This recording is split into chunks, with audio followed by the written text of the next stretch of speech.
Larson vanquishes the field at Kansas. I was trying really hard to pace myself because I believe that was our longest run of the day. And That's our top story on this edition of Fast Talk.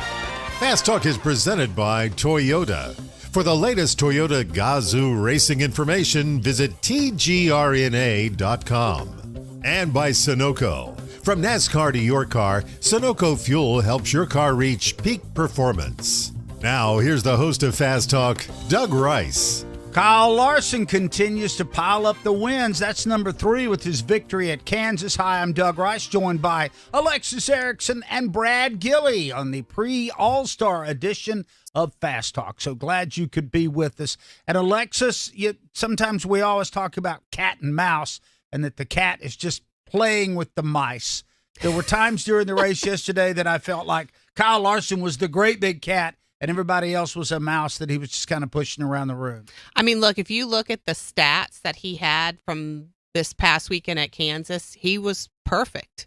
I mean, he won the pole, he won stage 1, he won stage 2, he won the race, he got the Xfinity fastest lap, max points day for Kyle Larson. And when Kyle Larson is on like that, it's really hard to be the mouse chasing the cat.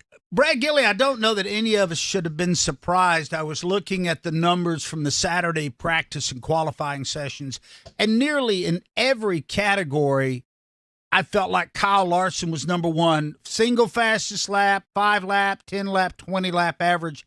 None of us should have been shocked. No, not really, and he's just simply so good there. He's now led more laps at Kansas Speedway than any other driver, crossed over 10,000. But the Saturday performance, the one thing that stood out to me is how much Chris Buescher must have been crushed, because he goes out there and lays down the fastest lap, and qualifying goes on and on and on, and Kyle Larson's the last one to go out. And like he did a year before by 1/1000th of a second, Kyle Larson once again overtook Chris Buescher and ended up winning the pole. And just everything about that performance. Alexis mentioned the Xfinity fastest lap. He did that on lap number 2. And right now is the only driver to have a 61-point day in the current era with his NASCAR Xfinity fastest lap as well. And just everything. And he made it look easy. That was the other part. It didn't look like he even broke a sweat. Let's go ahead and hear from the winner of the Advent Health 400. yeah, I was trying really hard to pace myself because I believe that was our longest run of the day. And I had been struggling a little bit at the end of the runs. Chase was really good. And so I felt like I just needed to try to be better, on my end. And I don't know if it was paying off or not at the end. I was still struggling. I don't know if the right front was starting to wear a lot or what, but I was starting to lose a lot of grip, and then I was vibrating really bad, so I was afraid of right rear or something would let go. So, but yeah, great car, great execution today, too, for our team.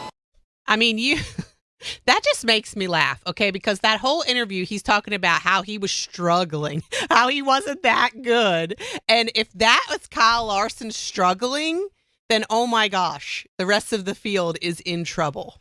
221 laps led. Nobody else was even in the same zip code. And Brad, I think that's the second time this year we've seen this kind of dominance. He did the same thing at Bristol. That's a race that you broadcast, just went out, laid claim to the field, and everybody else was racing for second. We'll talk about some other people that might have, could have, would have, but they don't, and he does. Yeah, again, 3 trips to victory lane this year, and in all 3 trips to victory lane, the least amount of points that he has collected in those wins is 56. I mean, so when he goes out there and wins, not only does he win, but he's strong in the opening 2 stages of the race, and obviously the final stage. And it's one of those where when they're on top of the mountain, no one's even going to get near the top to kick him off. I mean, there was the one part of the race where Chase Elliott beat him off a pit road and was able to lead 27 laps. But then what happened with them? They had a slow pit stop and it kicked him back, and there goes Larson right again. Outside of that, anyone who took the lead only took it for a single-digit number of laps at a time. That's how good they were. They just blew past everyone when they needed to, or they stayed out front when they needed to. And you talk about being on top of the mountain. He's now the regular season points leader. He is by 35 points over William Byron, who had, I believe, cut a tire and had an issue yesterday. 23 playoff points. The next highest playoff points is Christopher Bell at 16. I mean, when you just think about, what he is accumulating here and how that is going to help him when we get to the playoffs. It's incredible. Alexis, Brad, I'll ask this of both of you. Does this feel like his championship year, when it felt almost inevitable that he was going to make it to the Final Four and then win the title? I realize we're talking about a guy that didn't even run for the championship last year, but there seems to be almost some inevitability that he's going to be the contender here, the top contender. The biggest thing for me is like his bounce back ability, right? Like he's never down for too long. I think about Darlington, right? He went out Darlington. I think he wrecked on like the first or second lap and had a terrible day. And then he goes and dominates Bristol and leads every lap and is back on top. Like he just doesn't have a lot of downtime. That team can rally and get back. And because he can do that, all these other teams you see that have slumps are in them for a while. He can have a bad day, come back and win. He maybe might have a losing streak of like 5 races. And that's Kyle Larson's biggest losing streak. So yes, I believe when I think about what that team is capable of, and not only him, but all of Hendrick Motorsports right now, I think they have really fast race cars. You give him a really fast race car, and it's lights out for everybody else. Brad, I'm trying not to be a prisoner in the moment here because it's easy to do that. It's easy to watch these dominant races and say, well, that's the guy. But it's got all the hallmarks of his title run in a year that I felt like he just crushed the competition. Hey, look, if the championship race were this weekend, I would say, yeah, absolutely, he's the favorite. But we're not even into the summer months, and that's what makes it hard for me. And I know this isn't really an answer of a yes or no, but I look at it, once we get past the Coca-Cola 600, the season changes. It does every year. We get into the summer months where this year we have 4 road courses. Now, I'm not saying that's going to knock them off of their game, but so many different things happen. Last year at the beginning of the season, William Byron won 3 of the first 8 races. Denny Hamlin won 3 of the first 11. But then we didn't see them winning races again the rest of the season. So many things changed throughout the course of the year. But here's where Kyle Larson has a big advantage right now. You look at the 3 rounds of the playoffs before the championship event. Bristol ends round 1. We saw what he did there earlier this year. Kansas Speedway, the middle race of round number 2. We saw what he did yesterday. Las Vegas, the opening race of round number 3. How many times have we seen Kyle Larson dominate at Las Vegas Motor Speedway? The schedule sets up for Kyle Larson to make a championship run, into Alexis' point, with 3 trips to victory lane, 8 stage wins this year, and the fact that he did have a 48-point swing on his teammate William Byron to take over the points lead, that's a big deal, and that's even more playoffs points. I think he's going to set himself up when we get to the postseason with a lot of good tracks in each round in his favor. By the way, the only other driver with 3 wins this season, Christopher Bell, finished second. I think we may be setting the stage for a nice, natural, non-contrived rivalry between Kyle Larson and Christopher Bell. I want to talk about 2 other drivers really quick in this segment. One that keeps getting hyped, and Brad, I'll go to you on this one. I'll go to you on the next one, Alexis, is Tyler Reddick. Every time I watch a pre-race show, oh, Tyler Reddick, man, he's due. They're fast. They're quick. 17th place finish again. No wins after 12 races in the season. Is he a little, I'm not going to use the B word and call him a bust, but is this a disappointment at this stage of the game? It is right now, because in spite of the fact that both Tyler Reddick and Bubba Wallace struggled last year at Kansas, people have a tendency to look back further than that and go, oh, look, the 2 years prior to that, 23XI Racing won all the Kansas races pretty much between Kurt Busch, Bubba Wallace, and Tyler Reddick. But to me, a lot of this is a what have you done for me lately. Texas, legitimate speed. They were one of the top 3 fastest cars, no question about it, but they faltered on the execution of the race. But I'm right there with you, Doug. 23XI is fast in a lot of ways. Bubba has been fast a lot. His pit crew right now is the fastest on pit road. But none of it has translated into either A, a trip to victory lane, or even B, being in contention for that trip to victory lane at the end of the race. At this stage of the game, after 12 races, Tyler Reddick, 0 stage wins. Alexis, we talk a lot about Josh Berry, another quietly efficient day, 6th place finish. I look at this almost being as much we're talking about the Wood brothers being relevant and racing up front again, as any other part of this equation. And there's the big difference here is Josh Berry came in and replaced a relatively inexperienced Harrison Burton. Yeah, and I mean, if you look on paper at the stats of the 21 car this season, they have that win, right? So that's the safety net that propels them to the playoffs. But they have had better races than what they have finished also. I mean, they were able to bounce back yesterday from a speeding penalty because he was super, super fast, and he has been on intermediates. But Penske as a whole, and I do lump Wood Brothers in with Penske, that car is prepared at the Penske shop. I know we always have that little asterisk that we talk about when we talk about the Wood Brothers. But Penske, I would say, if they're not considered the best team right now, they're certainly the second best, maybe behind a Hendrick Motorsports because they have a Kyle Larson. And to be able to help propel that 21 car along with Josh Berry's talent, they are fast and they are putting together races. They're just not finishing them. Yesterday was the first time really since Las Vegas that they've been able to finish a race and do it in a good way, even coming back from a penalty. I think week in and week out, they seem to be a sentimental favorite. That car does look so good. Let's give you the Toyota Performance Report. Christopher Bell, as we mentioned earlier, was second. Chase Briscoe was fourth. 10th was John Hunter Nemechek. That's back-to-back top 10s for Legacy Motor Club and John Hunter. Corey Heim, in a one-off event there. Nice run, though, for Corey. 13th place finish. 17th to Tyler Reddick. Riley Herbst, 27th. Ty Gibbs, 28th. Eric Jones, 32nd. Bubba Wallace, who crashed out, finished 33rd. That is your Toyota Performance Report, brought to you by Toyota. For the latest Toyota Gazoo racing information, visit TGRNF. What about all of the folks that could have challenged Kyle Larson? We'll break that down next. This is the sound of a Toyota Cup car. And this is the sound of a Toyota Top Fuel dragster. This is the sound of a Toyota GR Supra deep in a drift.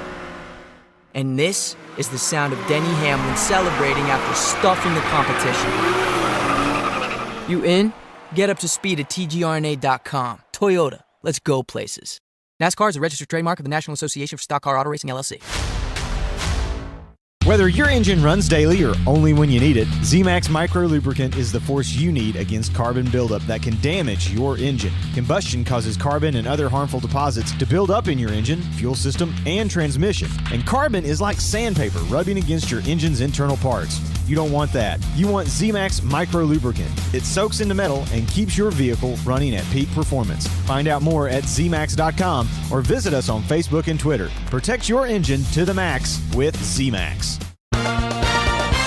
I'm Denny Hamlin, and you're listening to Fast Talk on the Performance Racing Network.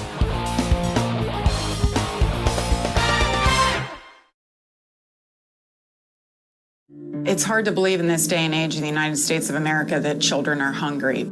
Our time on this planet is short. We have to give back to those in need. Every child has a chance, no matter what obstacles they may encounter. Never have we been taxed more as a society to help kids the way we are right now. At Speedway Children's Charities, our mission is simple. Help every child we can. Because all children deserve joy and hope and love. I'm PRN's Doug Turnbull, co-host of the 5 to Go podcast, a weekly deep dive into 5 motorsports issues. Devin Kupka gives the Gen Z view. One thing that I've never seen before, when the cars got 4 wide, everybody stood up cheering. And championship-winning mechanic Dan Elliott leans on his decades in the garage and promoting.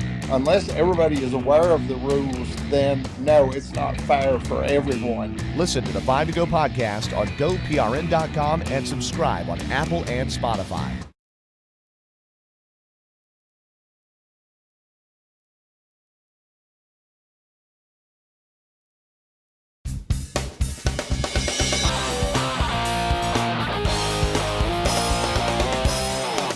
As we documented, Kyle Larson probably had as close to a perfect day as you can get on the NASCAR circuit. He collected every possible point that he could. He won the race, his 3rd win of the season. But there were legitimate challengers trying to keep him out of victory lane. Brad Gilley, I want to start with you. His Hendrick teammate, Alex Bowman, was there all day long, but yet no roses for Alex. Yeah, look, Alex Bowman's been fast just about every week and has climbed up back to 8th in the point standings right now, which is a good thing for him. He said he hit the wall. That slowed down his car, but this also does go to finishing and finishing well. He had another fast car, maybe a top 3 fast car at Texas the week before, got caught up in a wreck after having a slow pit stop. Biggest thing here, and we've talked about some drivers, you can't keep beating yourself if you're going to keep making it to victory lane and making some of the wins. And I think that's the one thing that has really, stunted the team so far this year, because they've had a lot of speed, but you have to go out there and get it done just like your teammates doing. Alexis, there was one point in this race where hopes were high for Brad Keselowski, who has had a miserable year. And as soon as we say, look at him go, he's second, he's gaining on the leaders, then all that disappears. Yeah, and it's funny, I guess, depending on who you ask. I texted you right away, and I went, oh, no, Brad, with a crying emoji. Not because we pull for anyone in particular, but he's had such a terrible year. To see him running in second, you're like, oh, great, Brad Keselowski's finally having a good day, and then smack, he's in the wall. I don't really know. I'm not an engineer. I wasn't able to diagnose what happened, but you have to assume they were running the air pressures a little low, which is what has caused a lot of other tire failures over the weekend. And it just jumped out and bit them. And that could also be the reason why they had that speed, because they were kind of teetering on, what was appropriate for the tire air pressures. But still, when you think about Brad and you think about him as a veteran and what he's gone through this year, it was a bit of a blow to see him, yeah, exactly. Pun intended. Oh, wait, that's awesome. It was a bit of a blow to see him hit the wall, unfortunately. It is a story as old as racing itself. I think the old expression, he's running like Jack the Bear. I don't know who Jack the Bear was. Maybe Jack Nicklaus, but who knows? Anyway, he was running fast, but when you see that, there's a reason that they're super fast. Yeah. Because they are running lower tire pressure sometimes, and it bites you in the end when the thing goes out. And the next thing you know, Brad Keselowski is in the fence. A guy that did not have a clutch performance yesterday was Denny Hamlin, Brad. Oh, nice. I like that. Another pun intended. Hey, look, 2 weeks in a row for Denny Hamlin. An engine failure at Texas, last. A clutch failure at Kansas Speedway, third from last, and that's tough. Bigger thing here is he dropped 4 spots in the standings, and as we start talking about, and I know we're not even halfway through the regular season, but we're going to talk a lot about regular season points and the extra that you get. Those 4 points right now that he dropped when it would come to extra playoff points at the end of the regular season could be the difference between a championship berth and not making the championship round as well. So who knows, but look, they have speed. And that's a good thing. Here's the other thing. Denny said at Texas that engine failure, that was the 3rd race that engine had been run. And typically when you hear about an engine being run a 3rd race, you don't hear about that at Texas, but you hear about it because they have to run an engine, a sealed engine, so many times. So if they can run one 3 times, that will give them an extra fresh engine at maybe a crucial point of the season. So we might be working with trying to get rid of some parts that we have to run a certain amount of times now to get a big payoff once we get to the postseason. So is that kind of like running low tire pressures to get a big payoff and it not working out for you? Yeah, I mean, yeah. But you see examples of both of those all the time. Yeah. For a while, the Legion of Chase Elliott fans had a reason to be excited at Kansas. They did. I mean, he was fast. He led laps. He went up and showed Kyle Larson that he was there and he had a fast car. Unfortunately for Chase, because I think Chase himself as the driver had a pretty good race, probably one of the best races he's had in a while. It all came crumbling down on pit road when they had an issue with the jack, and you lose that valuable track position, especially a little bit later in the race that he did, and you don't have enough time to make it back. And I think they ended up finishing 15th. So unfortunately, one of those deals where the finishing position on paper does not really reflect the way that they raced. Brad, I had a hard time keeping up with Chase because he was running the Amazon Prime colors, and they're a mixture between Carolina and Petty Blue. It just didn't seem to fit. All right. So this was my problem yesterday. I kept looking up, and it's like, oh, there's Chase. Oh, wait, no, that's Denny in the Progressive car. Oh, wait, there's Denny. Oh, no, that's Chastain in the Busch Light car. Oh, wait, there's Chastain. Oh, no, that's Chase. The three of those cars for me sitting at a little bit of a distance from a television. I kept looking up going, wait, let me make sure okay, that's who that is. They did look very similar. I had the same issue. I kept mistaking Denny for Chase and Chase for Denny because the blue in their paint schemes was so similar. And you know, the white space on the hood too. When you were looking at it straight on, it was hard to identify. All right, so everybody is aware, next week at North Wilkesboro, that is a Fox broadcast of the NASCAR All-Star Race. That will conclude their broadcast season. The next 5 races, started right here at Charlotte Motor Speedway, where our studios are located, will be on Amazon Prime. So just for all the folks that want to watch the races, if you are not an Amazon Prime subscriber, then you need to do one of two things. You need to make friends with somebody that is and go hang out at their house for the next 5 races, or dive in and subscribe to Amazon, because that's how you're going to watch it. You know, the interesting part about that is when Amazon was announced as being a partner this season, I think the stat came out, and I don't remember exactly who put it out. There are actually more households that have Amazon Prime accounts than have cable. So you would think that a streaming provider would maybe have less access, but I think they might kind of have more access because it's Amazon. It seems like everybody has Amazon Prime. I agree with you intellectually, Alexis. Those numbers are impressive, but there will be a segment of the population 1,000% on Memorial Day Sunday, Brad, that are apoplectic that the race is not on where they usually watch it. Yeah, look, we all have Amazon Prime, number one, for free shipping.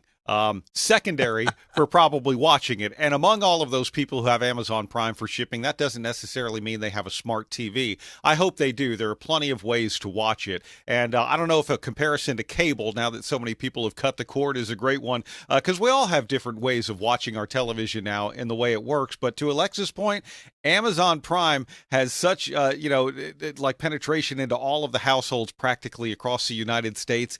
It is awesome. I was thinking when he was leading the race, so like, oh my gosh, this is another one of those perfect storylines. Watch Chase Elliott win in the Prime sponsored car. Right. Literally the final points race before we switch over to Prime for their 5-race portion of the season. Well, there's still time for him to do it this weekend, the race before Prime takes over.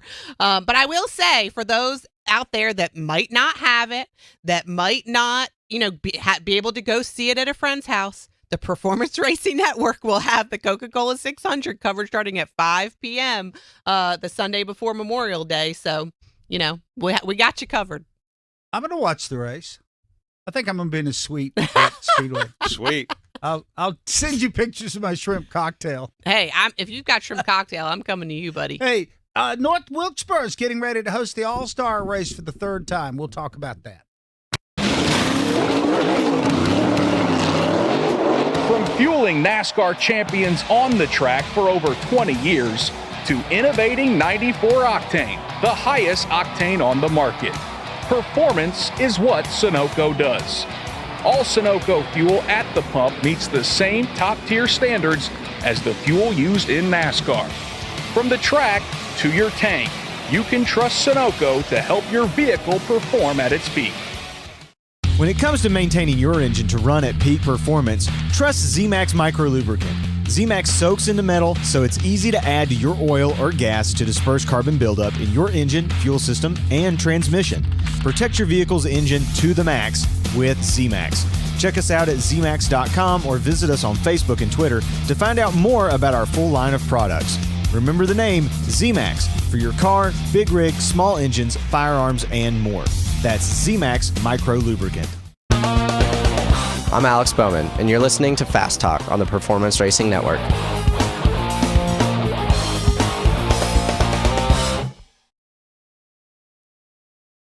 Our planet is home to some of the most amazing creatures you could ever imagine, from the biggest bears to the smallest birds and everything in between.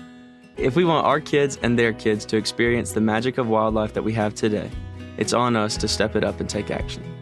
You can make a difference. Learn more about wildlife conservation in your area and how you can help. This is Eli Winders.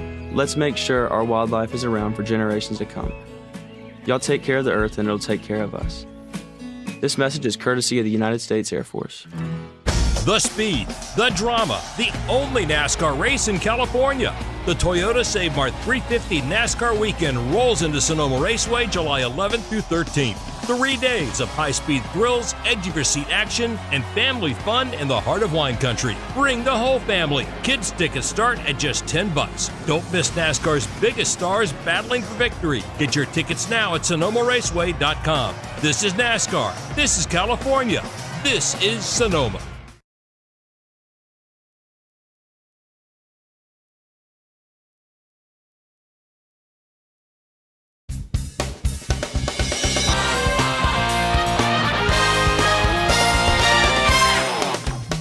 Years ago, North Wilkesboro Speedway came back online for the NASCAR All-Star Race. I will think for that year, it was the story of the year. The buzz about the bringing back of that track, all the heritage that came with it, the history and the story. And Brad, you and I were up there doing PA that first year, as we will be again for year 3. And there are very few stories in my time of covering NASCAR that were maybe as much fun as the reemergence of North Wilkesboro Speedway. Yeah, so much went into this. I mean, look, I used to say, quit asking. You know, there would always be some young, enterprising reporter that would drive up there and do that story on North Wilkesboro is still here. And I thought, boy, you're wasting your time. Never going to happen. Then comes Dale Earnhardt Jr. We need to map North Wilkesboro for iRacing. And he goes out there with some of his folks, Marcus Smith and some of the folks from Speedway Motorsports with a bunch of weed eaters and lawn equipment, because that's what they had to do to the racetrack itself. And they got it out there. And the next thing you know, maybe we could race here. And we saw that Cars Tour weekend and a lot of really cool things happen. But what I liked about that first year is because it all came together with all of those things, just sort of the seed of an idea. And then it worked out. But they were able to preserve that racetrack, which had last been raced on 25 years prior with NASCAR in 1996, and I thought that was a neat thing. But then Kyle Larson went out there and dominated, and we knew the track was just in rough shape. It needed to be repaved.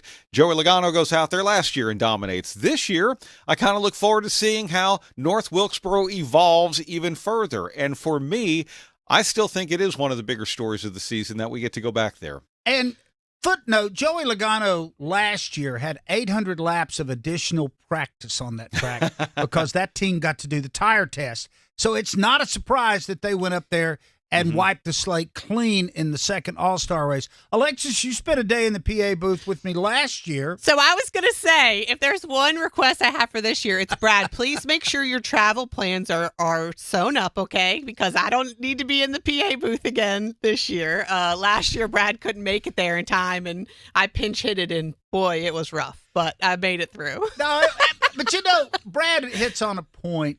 I think for the All-Star race, the track is still the star. It is. Oh, for sure. Yeah. 1,000%. I mean, and you get on the property and being repaved and all of those things and all of the money that, you know, North Carolina and Speedway Motorsports have put into that facility.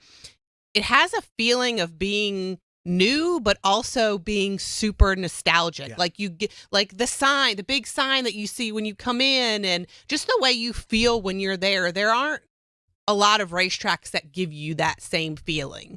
There are some, but there aren't a lot. And it's been able to do that, in my opinion, you know, for the last 2 years, and for a third year, I think it's going to do it again. Brad, this year we have something called the promoter's option. It used to be the promoter's option was they could allow to put an additional driver in the field. Way back in the day, if a certain driver didn't qualify or there was a local guy trying to get in the show, the race promoter could say, I want Brad Gilley to race, and so you got in. This time it's a little bit different. Yeah, I like the promoter's caution. Yeah. Now, there are parameters. It's not like we could be coming to the white flag and Marcus Smith say, throw the yellow, and automatically have a green-white checker finish. That's not the way it's going to work in this 250-lap event. It's going to get to a certain time, and you can no longer have the promoter's caution. But, hey, let's just say Joey Logano goes out there and starts whipping up on the entire field again like he did last year. Then the promoter, Marcus Smith, has the option to say, let's tighten the field up just a little bit. Look, we saw this in SRX, if you remember. SRX actually had a rule. If we go so many laps under green, the caution's coming out, you know, whether we need it or not. And I think I'm kind of okay with this because there is nothing wrong in a special event like this. It's designed to entertain with $1 million payday for the winner to do things to spice it up a little bit. And for fans in the grandstands, we're all going to be watching that lap count and go, it's coming, it's coming, it's coming. And then how can the pit crews perform? That's going to be the good part of it. So I want to know how it works, though. Like, is Marcus going to be carrying around like like the football, like the nuclear football, and then when it's time for the caution, he's going to, put in the code and hit them, and then the yellow lights are going to go? Like, I'm very curious the behind the scenes. How is he going to be up there with the NASCAR race director standing behind him and tap him on the shoulder? Yeah. Going, now, let's do it. Yeah. Hit the button. Yeah, I like that. And depending on who's leading, if they lose the lead, this could be a nuclear event for them as well. So we'll see. Exactly. I like it. I'm okay with it. I mean, it's a fun. tricked up race. Yeah. And the All-Star race, it shouldn't be lost, has been the testing grounds for so many different things. They actually floated the idea this year of letting them run what you brung. That got shot down. I'm sorry it did, because I think that would have added another element. But glad to see it back. The Motor Racing Network will have the coverage here on your airways, and Brad Gilly and I will be up in the PA booth yelling at people. So looking forward to that. Entertaining. The promoter's caution option. I saw this more than once when Humpy Wheeler was the head man here at Charlotte Motor Speedway. He would go over and raise all kinds of holy hell with Mike Helton and the NASCAR people to throw a caution. I mean, you could hear him. You're killing me here. There's 100,000 people. Surely somebody's throwing a beer can out there. Right. You got to help us out. That's before the TV coverage was as good. Mm-hmm. You could get away with the phantom caution. Sure. So we'll talk about that and the fact that the NASCAR championship race is going to have a new home, and where else could it land? We'll break that down. Attention men, here's a great way to have more fun in bed and save money. If you want to take something like Viagra, they can give you a way to pay as little as $2 a pill. Yes, $2 a pill. Compare that to prices as high as $60 per tablet. These pills work for men to improve their performance and confidence. You'll love them. And now for the price of 2 or 3 pills, you can get 50 or more for around $100. You'll save hundreds of dollars off retail prices. That's enough to buy your date a nice dinner. Don't pay expensive prices for Viagra. Call now, order 50 or more of our blue pills, and pay as little as $2 a pill and save hundreds of dollars. Call anytime for confidential shipping. Call Steelman Pills now. 800-475-8167. 800-475-8167. 800-475-8167. That's 800-475-8167. I'm Bubba Wallace, and you're listening to Fast Talk on the Performance Racing Network.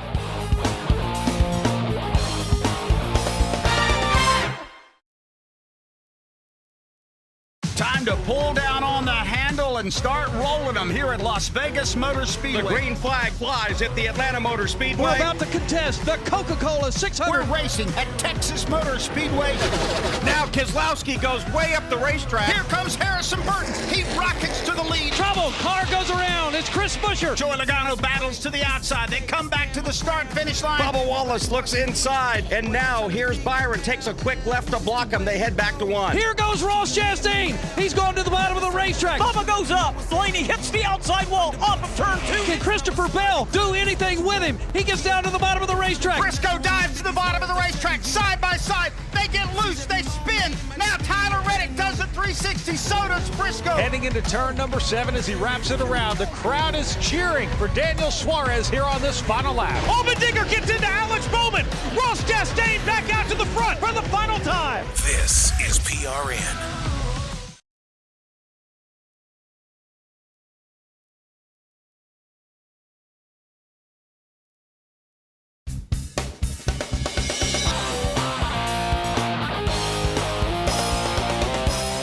It is Fast Talk, and we have talked ad infinitum about the NASCAR championship race moving to different locales, and finally NASCAR has confirmed that in 2026, Homestead Miami Speedway, apparently according to most pundits, the best speedway ever constructed anywhere on the entire planet, will host the race. Actually, I like Miami Homestead. They have a, but I do you get tired of the endless, it's the greatest racetrack Well, Kansas ever. is starting to get that, Yeah. a little bit more than Homestead, but it's exciting. It is it's a great venue. It is. I like it. And it's exciting, I think, personally, that because if anybody has listened to this show for the past however long I've been doing it, one of the things I've been saying is I think that the championship race needs to go to different racetracks. It doesn't need to be at the same racetrack every single year. Though I think Phoenix is a great facility and at times has put on decent shows. I don't think any of them have been super great. Obviously, with the storyline of the playoffs, it makes it more exciting. It's amplified. But I think Homestead, obviously it has been the championship race before. We have seen great races there. But I'm more excited about where it could potentially go after 2026. And there are lots of, maybe not lots, but there are certainly a handful of tracks that I think could host and be good hosts for the championship event. Brad, I know you have talked about this incessantly as you host several shows on Sirius. Good move.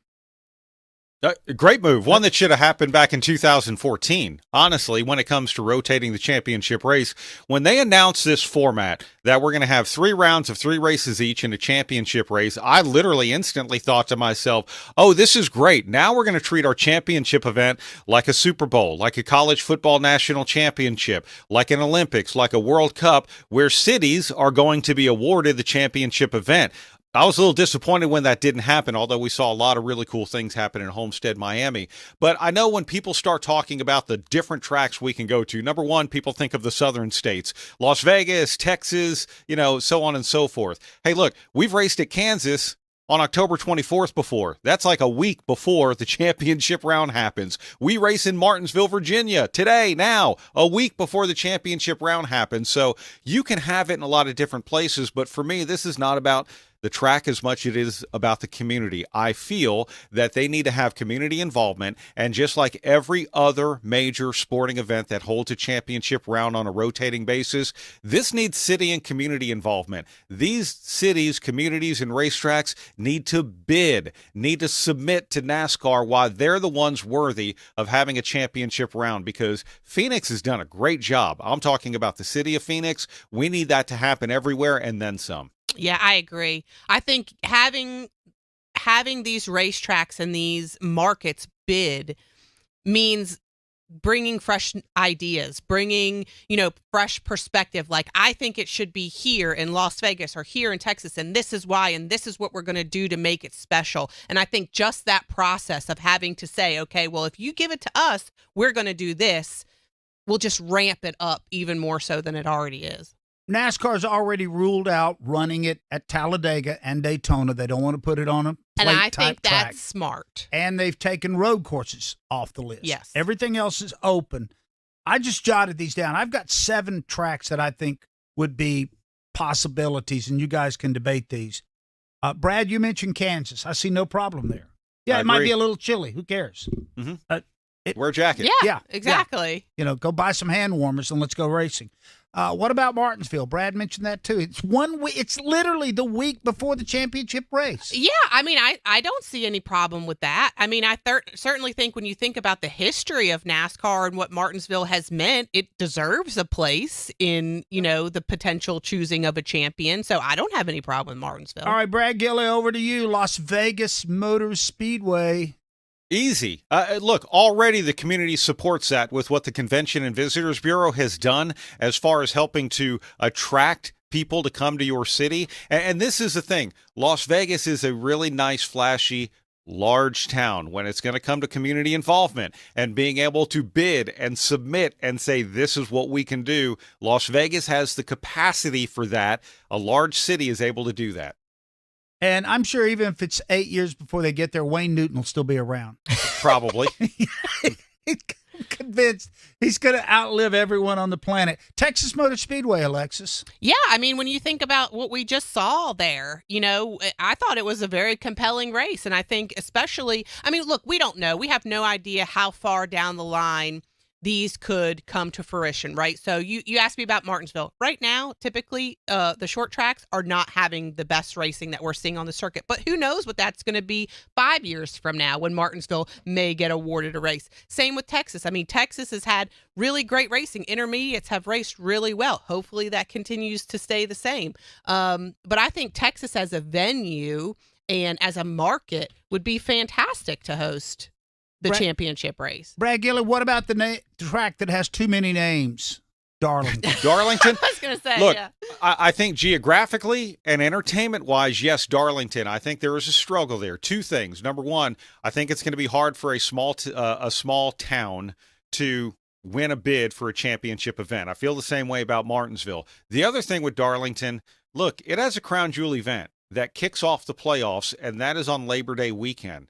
Are you going to race there twice in the playoffs? I don't see them. They tried it once, taking Darlington away from Labor Day weekend. They did it for about a decade or more. Well, they stuck it on Mother's Day. We saw what they did. We found out that's where Darlington belongs. So as a racetrack, yeah, but again, we can't limit this to looking at the racetrack. We have to look at this as where it is and the city and all of those other things as well. So I don't feel that where Darlington is and where it currently sits on the schedule, I don't know that I would like it for the championship round because I wouldn't want to see the Southern 500 move away from Labor Day. All right. I want to throw one wild card into the mix here. Let's say NASCAR went to Marcus Smith and said, how would you like to host the championship race?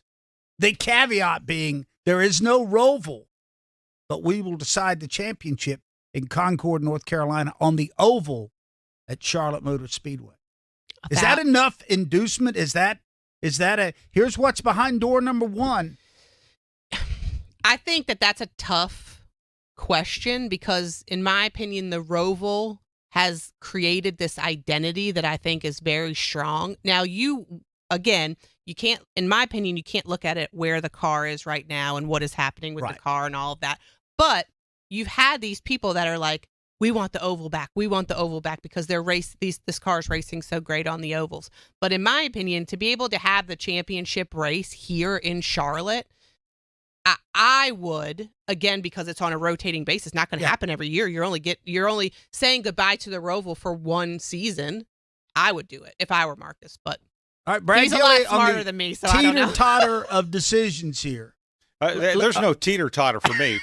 You race at Charlotte 3 times that year, and oval, Roval, oval. I'm just being greedy. In all seriousness, to Alexa's point, you're only asking to give it up for 1 year.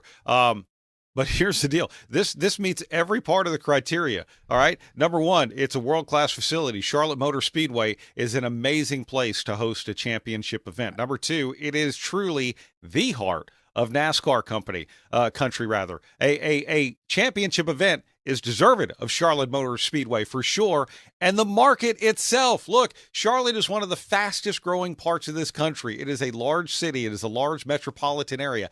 It fits every single part of what I feel needs to go into being awarded a championship event.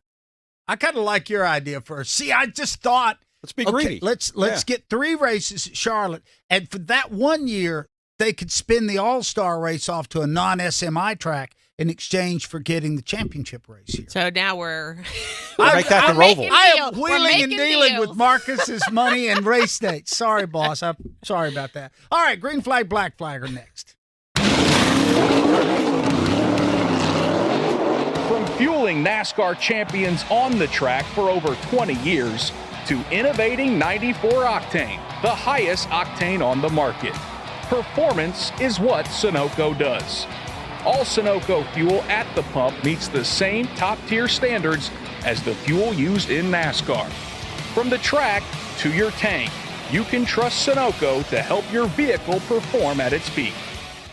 Hey, this is Michael Walter for Echo Park Automotive, and I'm here to tell you why you should shop Echo Park before you buy a car, truck, or SUV. Over half the inventory at Echo Park is priced below $25,000. And car for car, truck for truck, Echo Park Automotive's pricing is $3,000 less than the competition. Maybe that's why Echo Park has over 100,000 5-star reviews. Echo Park Automotive is built to make sure everyone drives away happy. It's even in their name, Echo Park Automotive. Every car, happy owner. The official used car dealer of Speedway Motorsports. I'm Eric Almirola, and you're listening to Fast Talk on the Performance Racing Network.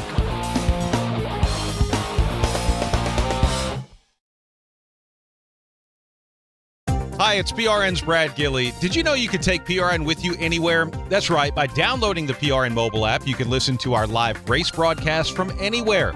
Make sure you don't miss a second of the action from the track. Download today for station listings and on-demand access to your favorite studio shows like Fast Talk, The Pit Reporters, or Garage Pass. Get all the latest racing information at your fingertips with the PRN mobile app. Available in the Apple App Store and on Google Play. Hey, I'm Corley Joy for Speedway Children's Charities. The mission for Speedway Children's Charities has remained true since its founding almost 40 years ago, to care for children in educational, financial, social, and medical needs in order to help them lead happy and productive lives. So many children have benefited from our group in the past, but we need your help now more than ever. There's so much we can do when we all join together, so let's start today. Visit speedwaycharities.org to learn more. I thank you in advance for your help.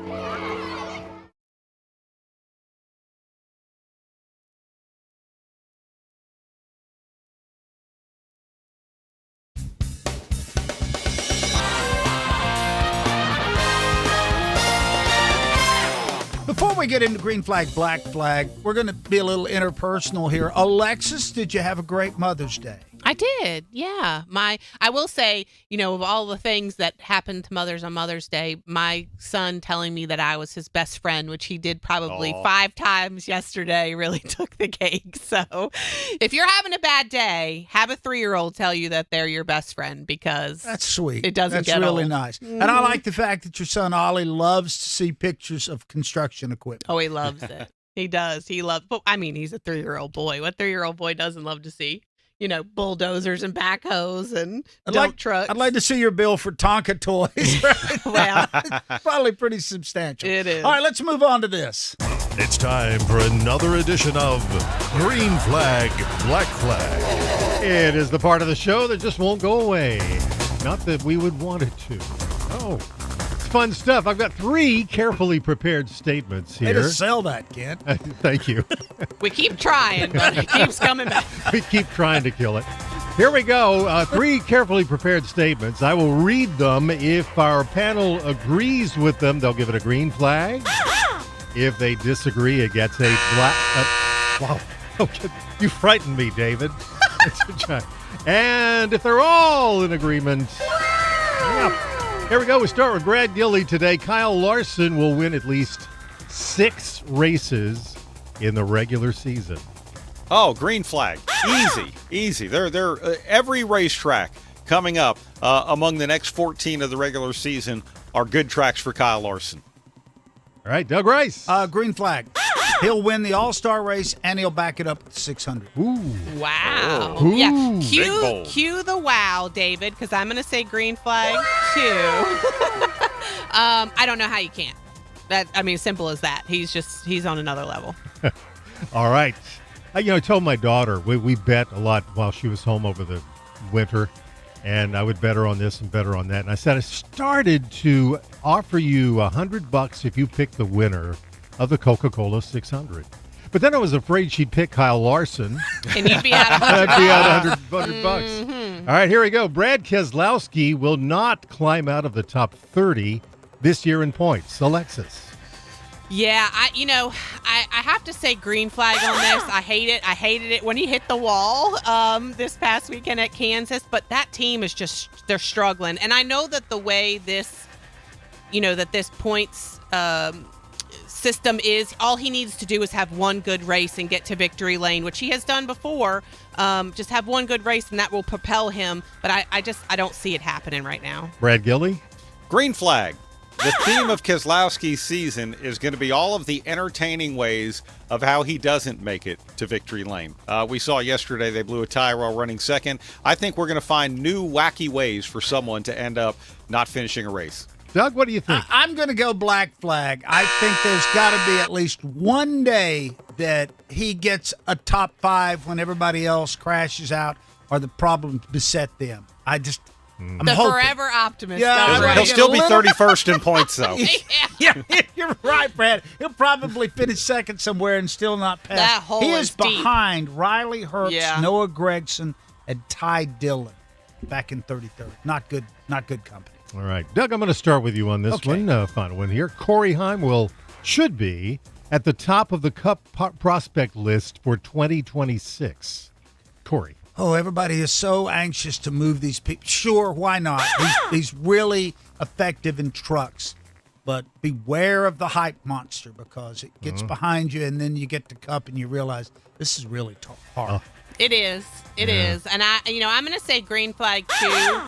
I mean, look, he was the best finishing 2311 car yesterday. Granted, I know, circumstances, whatever. I think that was his second Cup race at Kansas, so he has had experience there before. But I think he's a good shoe, and I think he deserves a Cup ride. Brad at the top of the list. Green flag. He should have been at the top of the list, and I think he was in 2025. There was just not an open seat for him. Corey Heim, for a couple of years now, has been, in my opinion, the hottest prospect to move into Cup full-time. And I got to hear Brad Gilley on one of the truck races this year say it's Heim time. Heim time. And that made me smile. Hey, we watched it last year at North Wilkesboro. He's the defending winner this weekend of the truck race. Yeah. He's about to get another trophy up there, too, I think. All right, Doug, you're up. All right, thanks a lot, Ken. We've got to come back and give you one last thing and prep you for the All-Star race. Drivers, start your engines! Atlanta Motor Speedway is built for battles, high speeds, tight packs, dramatic finishes. Crossover move! They're 3 wide for the lead! But you've never seen Atlanta Motor Speedway like this, under the lights, where every moment feels bigger. Experience the Quaker State 400, available at Walmart Saturday, June 28th. Under the lights in Atlanta. Get your tickets now at atlantamotorspeedway.com. Hey, folks, it's Doug Rice. Did you know you can take PRN with you anywhere? By downloading the PRN mobile app, you can listen to our live races just about any place on the planet, and you will not miss a second of the action. Plus, you can hear our shows like the fantastic editions of Fast Talk, plus Brett McMillan on the Pit Reporters and Mark Garrow with Garage Pass. Get all the latest racing information right at your fingertips. The PRN mobile app, available at the Apple App Store and on Google Play. I'm Ty Dillon, and you're listening to Fast Talk on the Performance Racing Network.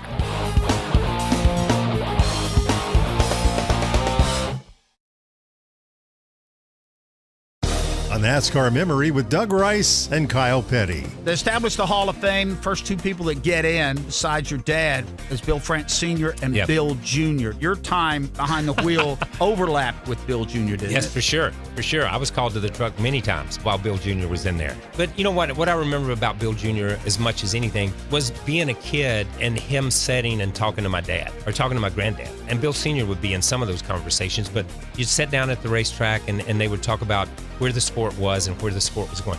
Bill was never satisfied with where the sport was. And that is the one thing that I came to admire about him. At the time, I didn't. At the time, I didn't appreciate it as much. But, you know, I'll never forget we were doing some stuff, and I was driving for Felix, and I was called to the truck, and I was reminded gently by Bill France Jr. that this was his sport. And if I would like to participate in his sport, that I needed to kind of change my ways. And I changed my ways so that I could participate in his sport.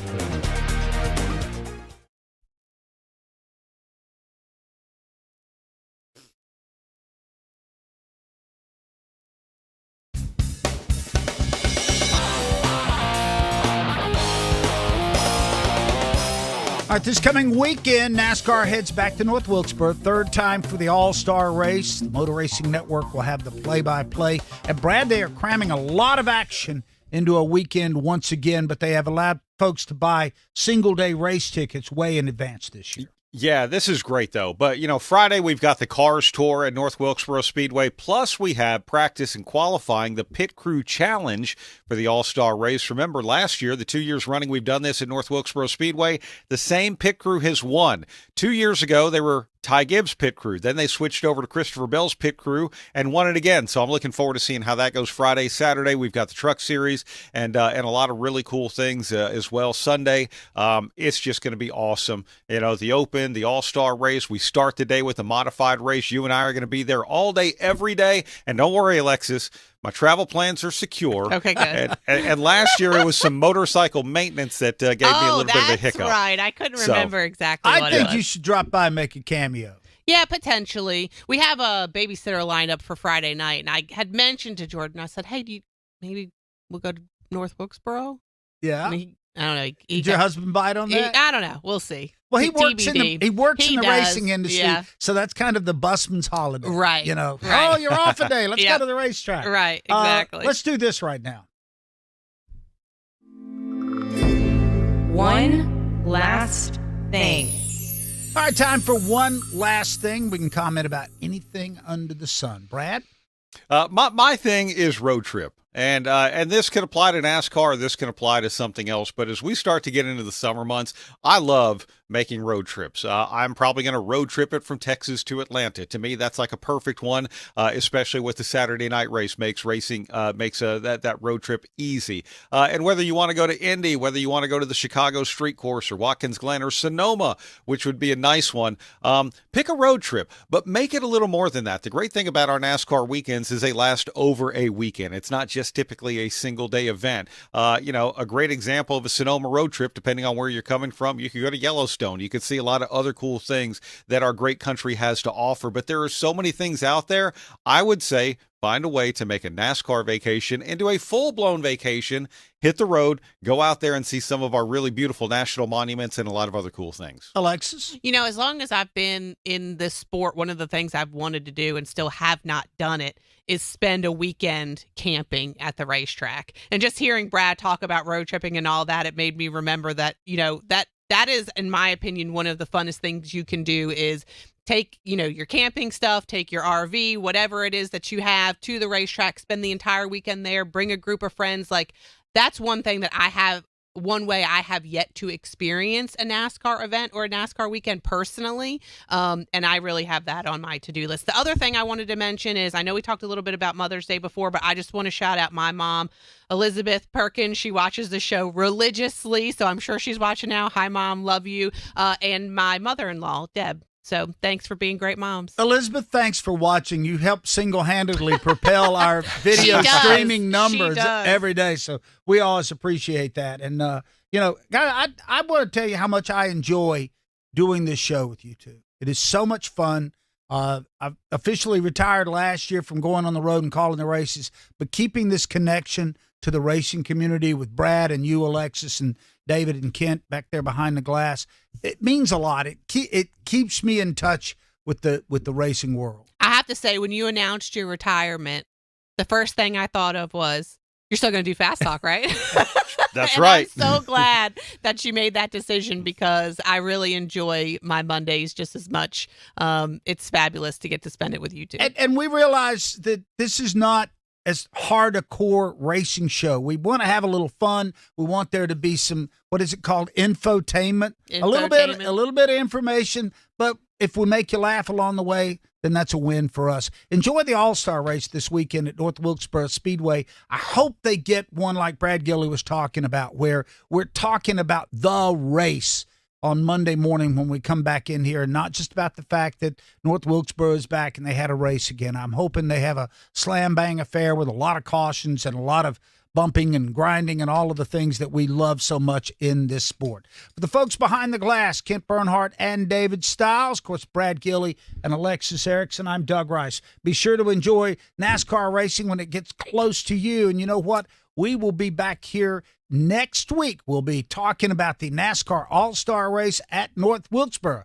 Plus, we'll be ready to preview the Coca-Cola 600 here at Charlotte Motor Speedway. And tickets are still available for that, but don't delay too long because it sold out last year, Alexis. Yeah. I got a quick story. I got to be the honorary pace car driver last year. So we get in, and the NASCAR pace car driver is talking to me. And I went around and I did the preliminary laps earlier in the day just to show that my feet could reach the pedals. I went with you. That's right. Yeah. And I was in so the we car. did that. Then I get in the car for the real pace laps. And he looks at me, says, hey, nothing to be nervous about. You've done a lot of laps around this place. I said, yeah. He said, except it's sold out. There's not a seat left. And there are millions of people watching on television. And if you screw up, every race car driver here is never going to forget that. God, what a nice guy. I was good up until that point, and I was petrified. Thankfully, here's the inside news. They use cruise control in the pace car for the opening laps because it's supposed to go 45 miles an hour and to keep it consistent. So once they put it on cruise control, all I had to do was turn left. Yep. All right, thanks a lot to our great staff here. We appreciate everybody listening. Back next week to break down the All-Star race, and we'll have a whole bunch more Fast Talk. Fast Talk was presented by Toyota. For the latest Toyota Gazoo racing information, visit tgrna.com. And by Sunoco. From NASCAR to your car, Sunoco Fuel helps your car reach peak performance. This is PRN, the Performance Racing Network.